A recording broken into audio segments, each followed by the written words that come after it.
What's going on, fellas? We're back at it like a relapsed crack addict. We're about to do some things to these cars. We're gonna get into it. Got the white one, my town car, and the Grand Marquis. We're at the point of being able to work on these things. I know it's been a while since I posted, but we're about to be doing some work to all three. I'm gonna go over everything that I've done so far, everything that's wrong with them, and everything we're gonna do to try to fix them.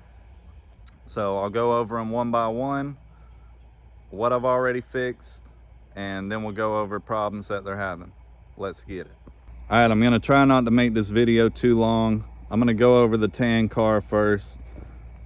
First thing, I had to fix the air conditioner, had to put tie rods and tie rod ends on it and do a front end alignment. The front tires were towed in real bad. It drove straight, but it was eating the tires up. The outside, here, I'll show you one now. The outer edge of the tires would wear down in about 2 weeks on these things. Every 2 weeks, I'd go through another tire. 2 weeks, another tire, to where it's showing wires on it. Going through my job change and all that, it's been about a month and a half since I've had any money to spend. So I've been using spare tire after spare tire. Finally got some new rubbers for the front. These are pretty nice. I think they were only like 90 bucks a piece, pretty cheap. So I did the tie rods, did the alignment. The front end's way better now. So we're gonna get these put on the front and get the 20s back on. Another thing is, it was so hot that the glue on this trim was melting and they were falling off. So I went through a long process of trying to get all the tape off. I'm gonna tell y'all how I did that. If y'all are trying to get old tape off your car from trim, what I did was took a heat gun, heat it up really good until it's almost like bubbling up, and then take a credit card or something and come from the angle and slide it up and down and kind of cut behind it. I've heard you can use a fishing string, but that didn't work out for me. So if you need to do it, heat it up good. If you don't want to mess the paint up, use something plastic and just kind of scrape behind it, or either you gotta like chisel behind it. I kind of already did the other side. I didn't scrub it with a brush, I just wiped it with a rag. So we'll do both sides, get the car cleaned up. The car kind of looks like trash right now. I haven't even washed it since my tire blew out and I took the tires off the front. So we're gonna get this thing detailed up good, waxed, the new tires put on, the stuff cleaned off the side, and go from there. I got my 370 amp alternator on. The alternator's doing good. And I had to fix the air conditioner, so I'll show you how I fixed the air conditioner. It get power to this switch, but I figured out what was going on was the climate control in the dash has gone out. Something's bad with the climate control. This little dude right here is 700 bucks for a used one, for a remanufactured one.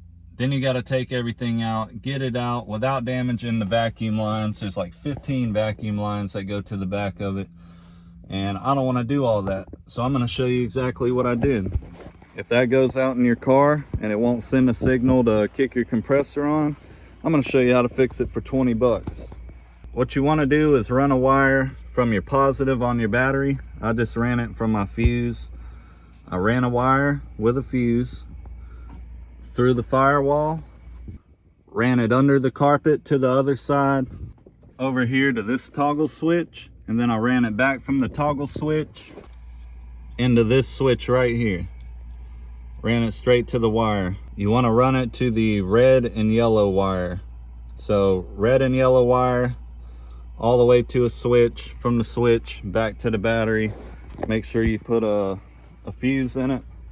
And all you got to do is flip this switch and it engages. I'll see if you can hear it when I flip it.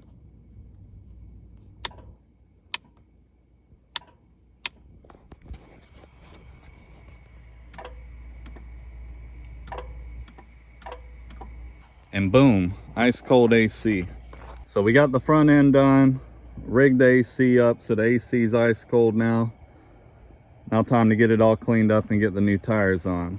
All right, on to the next car. This turd right here. All 4 tires are bad. Alternator was out, battery went bad. Now the whole front end needs rebuilt.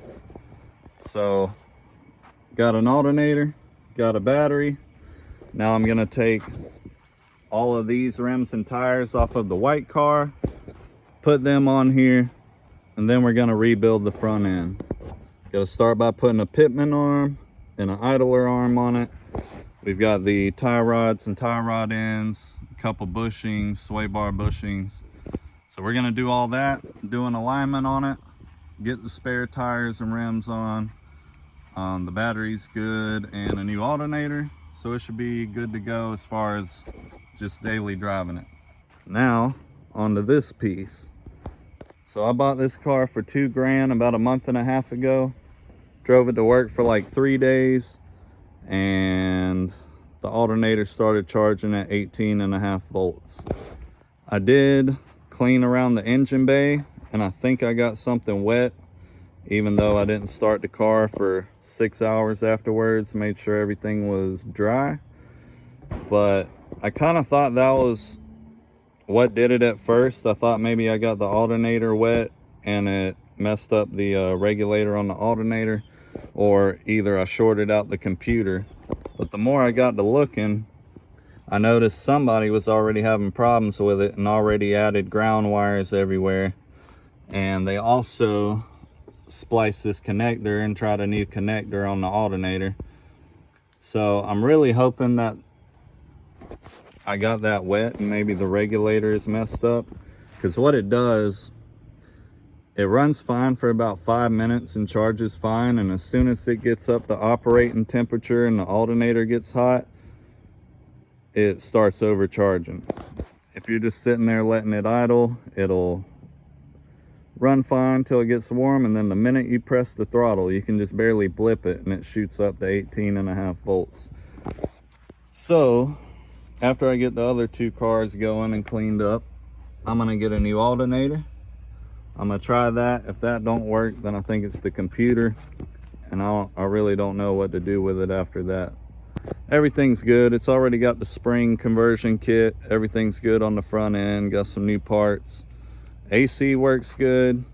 Really don't want to shit can this car, because the inside's not that bad.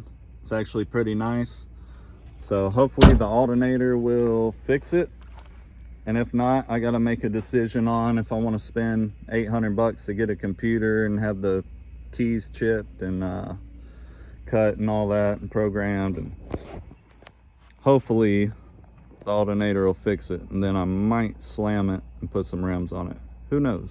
What I really want to do is, if it fixes it, I want to throw a Mach 1 spoiler on the front bumper. Want to do straight pipes with an X pipe, throw some 18-inch Mustang rims on it and lower it. That would be pretty cool. We got to get it going first, and then maybe we can turn it into a little town car Mustang type deal. Get a tuner on it, do the exhaust, get some rims, maybe plasti dip it.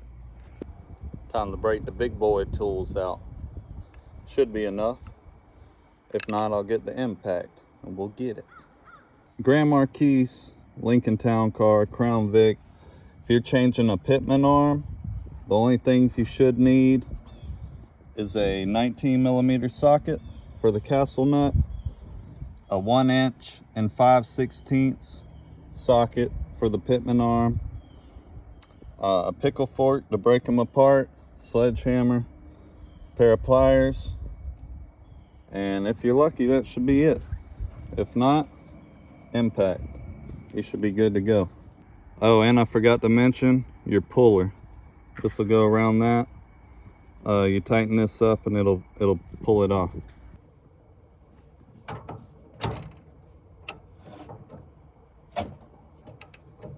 Damn, that was easy enough.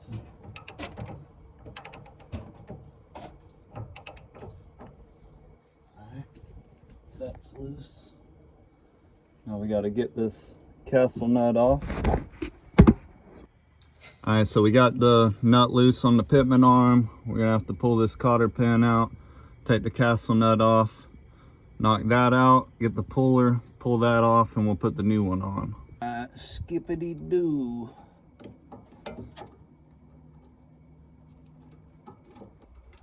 Alright. Alright, cotter pins out.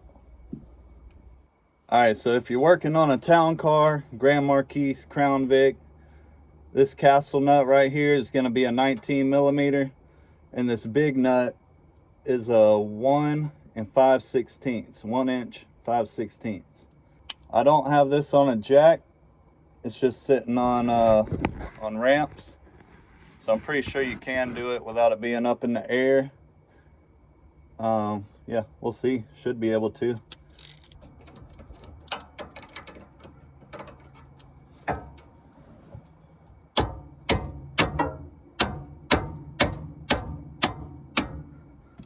Alright, take that bad boy all the way off.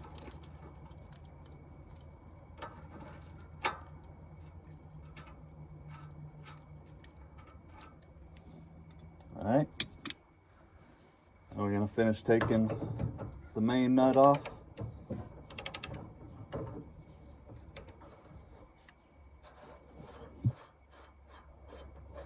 Make sure you keep this lock washer so you can put the lock washer back on with your nut. Alright, so here's the deal. I don't think I can drop this down enough to get it off without this being able to come down. So we're going to put the puller on there, see if we can get this down enough, and then I'll get the pickle fork and try to separate that. Yeah, that's going. Pitman arm's going. Alright. Damn, kind of scared me. I thought I just stripped the tool out. Sitting here wondering what the hell I'm going to do now.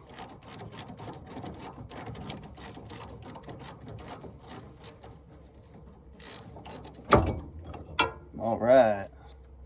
Hell yeah. I'll tighten it up a little bit and then take the pickle fork and bust it loose.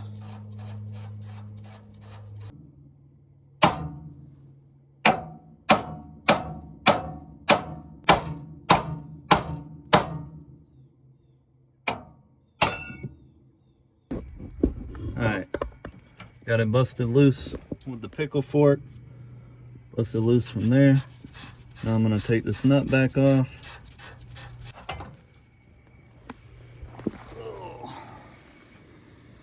And there's your pitman arm. Should only go on one way.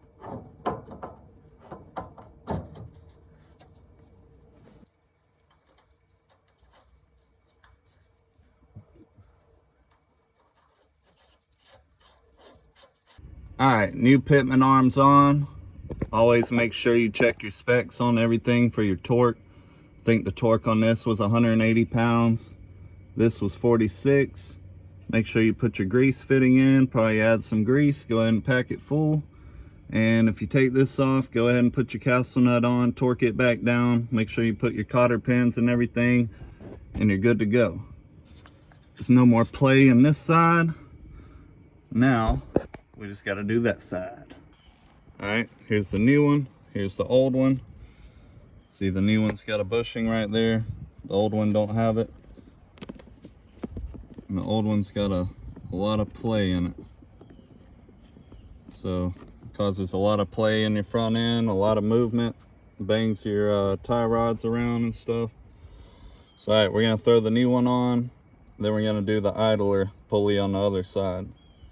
Alright, go ahead and check out these new tires for the front real quick. These are called Venom Magna Rock Zero.